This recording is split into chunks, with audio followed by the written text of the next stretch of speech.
प्रत्येकाच्या घरी तुम्ही गणपती बाप्पा तुमच्या सगळ्यांचा आगमन झाला. आणि आपापल्या पद्धतीप्रमाणे तुमची सेवा चाकरी त्याने केलेली आहे. समजा गौरीबाई तुमची झाला.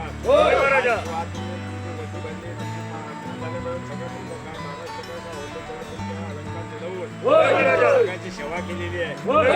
माझ्या मुली बाई आहेत तर माझ्या मान म्हातारी माणसाची नवीन आमच्या सासू आलेले या सगळ्या जणी आतापर्यंत तुमच्या आनंदाचे आनंद करत आले. गणपती बाप्पा आता ही तुझा तुझा हाऊस दिवस करता सुरू करता आला त्यांच्या मनातल्या काय इच्छा असतील नोकरी धंद्यात पैसा रुकात त्याच्या मनात पण सगळ्यांनी एकत्र राहून जसं आता राहायला पाहिजे. कोण दारू पितात त्याचे दारू बंद होते, कोण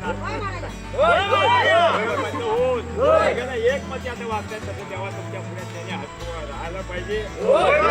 या वर्षी तुम्हाला गाणं घालतो, पुढच्या वर्षी असेल नसेल पण दोन शब्द तरी बोलले तुम्ही सगळ्या देवाने. गौराबाई तुम्ही सगळ्यांनी दोन शब्दाला सन्मान म्हणून मी वडील या नात्याने आज तुम्हाला अर्घ्य लावतोय.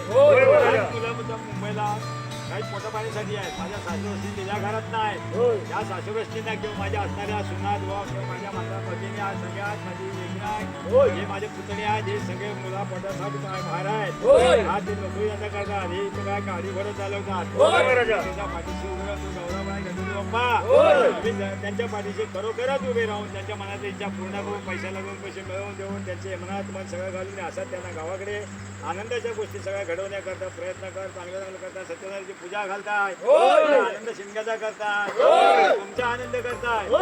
मनाचा सगळ्यांचा आनंद ते आनंद साजरा करा.